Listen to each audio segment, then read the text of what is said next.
என்னப்பனல்லவா என் தாயுமல்லவா என்னப்பனல்லவா என் தாயுமல்லவா பொன்னப்பனல்லவா பொன்னம் பலத்தவா.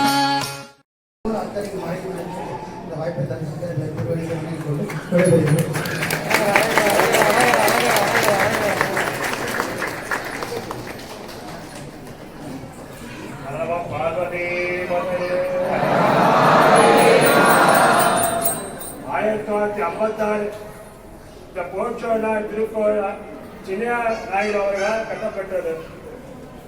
புறப்பாடு போச்சோனார் திருமணி சென்றவர் கோபால் நாயகர் அவர்களாலும் மேற்கொண்டு 1956 முதல் இந்த குரு பூஜையை நடத்தி வரும் சுந்தரம்பிள்ளை குடும்பத்தார் மற்றும் முருகானந்த அவர்களால் விழாவை சிறப்பாக நடத்தி வருகிறார் என்பதை தாழ்மையிடம் தெரிவித்துக் கொள்கிறேன்.